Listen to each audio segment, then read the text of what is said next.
আসসালামু আলাইকুম ওয়া রাহমাতুল্লাহ। প্রিয় ভাই ও বোনেরা, জীবনটা সব সময় আমাদের পরিকল্পনা অনুযায়ী চলে না। মাঝে মাঝে এমন সময় আসে যখন মনে হয় পায়ের নিচের মাটি সরে যাচ্ছে। চারপাশ থেকে সমস্যাগুলো যেন পাহাড়ের মতো চেপে ধরে। কখনো অর্থনৈতিক সংকট, কখনো প্রিয় মানুষের অবহেলা, আবার কখনো বা নিজের ভুলের কারণে তৈরি হওয়া অনুশোচনা। এসব কিছুর মাঝে পড়ে আপনি হয়তো ভাবছেন, আমার সাথেই কেন এমন হচ্ছে? আমার কি আর কোনো আশা নেই? আজ আমি আপনার হৃদয়ের সেই ক্ষতগুলোতে একটু মলম লাগাতে এসেছি। আমি আপনাকে কোনো কাল্পনিক স্বপ্ন দেখাব না, আমি আপনাকে শোনাব আমাদের রবের কথা, যিনি আপনাকে মায়ের চেয়েও ৭০ গুণ বেশি ভালোবাসেন।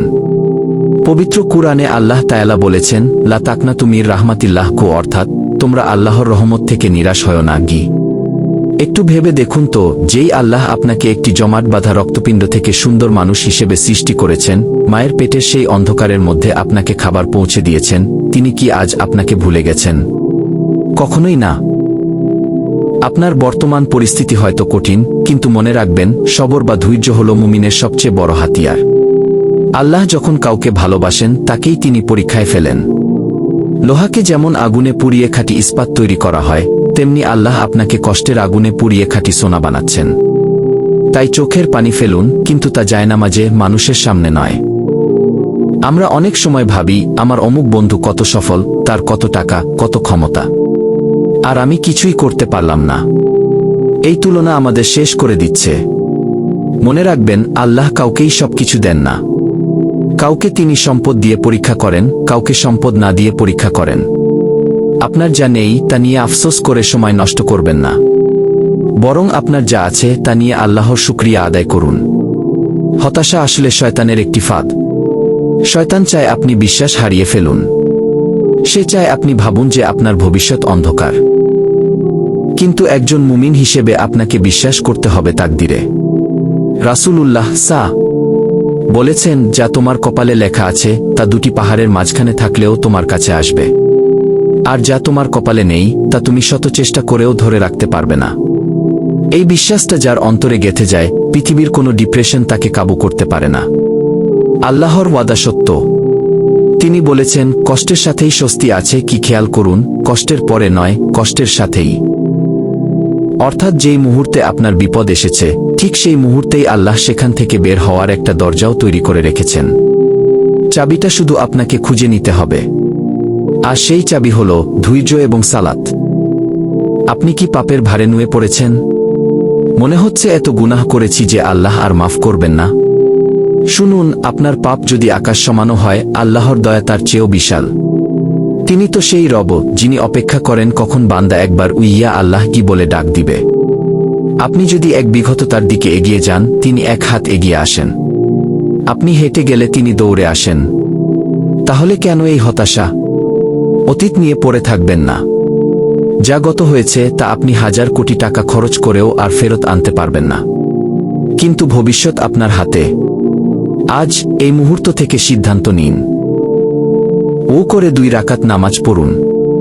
সিজদায় গিয়ে মন খুলে সব বলে দিন। বিশ্বাস করুন, পৃথিবীর কোনো সাইকোলজিস্ট আপনাকে সেই প্রশান্তি দিতে পারবে না যা আপনি আল্লাহর সামনে সিজদায় গিয়ে পাবেন। জীবনকে সহজভাবে নিতে শিখুন। দুনিয়াটা মুমিনের জন্য কারাগার। এখানে দুঃখ থাকবে, কষ্ট থাকবে, বিচ্ছেদ থাকবে। কারণ আমাদের আসল বাড়ি তো জান্নাত। আমরা এখানে মুসাফির। ট্রেনের যাত্রী যেমন জানে যে সে স্টেশনে নামবেই, তাই ট্রেনের সিট নিয়ে সে মারামারি করে না, তেমনি আমরাও জানি আমাদের গন্তব্য কবর। তাই দুনিয়ার এই সামান্য কয়েকদিনের কষ্টে ভেঙে পড়বেন না। শক্ত হন। আপনার ইমানকে মজবুত করুন। সফলতা মানে শুধু দামি গাড়ি বা বাড়ি নয়। সফলতা মানে হলো দিন শেষে প্রশান্তির ঘুম এবং আল্লাহর সন্তুষ্টি। আপনি যদি সৎ পথে পরিশ্রম করেন, হালাল উপার্জনের চেষ্টা করেন, তাহলে আপনিই সফল। লোকে কি বলল তাতে কান দেবেন না। মানুষ তো তাকেও গালি দেয় যিনি তাদের সৃষ্টি করেছেন। তাহলে আপনাকে ছেড়ে দেবে কেন? নিজের কাজকে ভালোবাসুন। অলসতা ঝেড়ে ফেলুন। মনে রাখবেন, অলস মস্তিষ্ক শয়তানের কারখানা। নিজেকে কোনো না কোনো কাজে ব্যস্ত রাখুন। ইসলাম আমাদের বৈরাগ্য শেখায়নি, ইসলাম শেখায় কর্মঠ হতে। রাসূল নিজে কঠোর পরিশ্রম করতেন, সাহাবীরা ব্যবসা করতেন, কৃষি কাজ করতেন। আপনি কেন ঘরে বসে হতাশায় ভুগবেন? উঠে দাঁড়ান, বিসমিল্লাহ বলে আবার শুরু করুন। হয়তো আপনি 10 বার ব্যর্থ হয়েছেন, কিন্তু 11তম বারই হয়তো আপনার জন্য বিজয় অপেক্ষা করছে।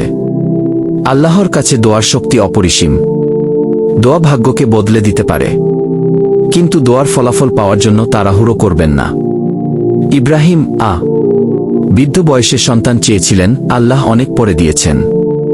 ইয়াকুব ইউসুফ কে হারিয়ে কেঁদে অন্ধ হয়ে গিয়েছিলেন, কিন্তু বহু বছর পর হারানো মানিক ফিরে পেয়েছিলেন। আল্লাহর টাইমিং কখনো ভুল হয় না। তিনি যা দেন সঠিক সময়েই দেন, এবং যা দেন তা আমাদের কল্পনার চেয়েও উত্তম দেন। ভিডিওর একদম শেষ পর্যায়ে আমরা আসুন আজ আমরা নিজেদের কাছে একটি প্রতিজ্ঞা করি। আমরা আর হতাশ হব না। পরিস্থিতি যেমনই হোক, আমরা বলব কি আলহামদুলিল্লাহ। মনে রাখবেন, রাত যত গভীর হয় ভোর তত কাছে আসে। আপনার জীবনের অন্ধকার সময়টা আসলে ভোরেরই পূর্বাভাস। ঝড় থামবেই, সূর্য আবার উঠবেই। শুধু এই ঝড়ের সময়টুকুতে নৌকার হাল শক্ত করে ধরে রাখতে হবে। আর সেই হাল হল নামাজ এবং কুরআন। যখনই বুকটা ভারী হয়ে আসবে, আল্লাহর কালাম পড়বেন। দেখবেন হৃদয়ে এক অদ্ভুত প্রশান্তি অনুভব করছেন। একাকিত্ব অনুভব করলে ভাববেন, স্বয়ং আল্লাহ আপনার সাথী। তিনি আপনার ঘাড়ের রগের চেয়েও কাছে। যার সাথে খোদ আল্লাহর সম্পর্ক আছে, সে কখনো একা হতে পারে না। প্রিয় ভাই ও বোন, আপনার জীবনটা অনেক মূল্যবান। তুচ্ছ কারণে নিজেকে শেষ করে দেওয়ার চিন্তা করবেন না। আপনি উম্মতে মুহাম্মদীর সদস্য, আপনি একজন যোদ্ধা। আর যোদ্ধারা কখনো মাঠ ছেড়ে পালায় না। লড়াই চালিয়ে যান, ইনশাআল্লাহ বিজয় আপনারই হবে। দুনিয়াতেও শান্তি পাবেন, পরকালেও পাবেন জান্নাত। আল্লাহ আমাদের সবাইকে সব ধরনের হতাশা ও দুশ্চিন্তা থেকে মুক্তি দিন এবং ঈমানের সাথে বেঁচে থাকার তৌফিক দান করুন। আমিন। আসসালামু আলাইকুম ওয়া রাহমাতুল্লাহ।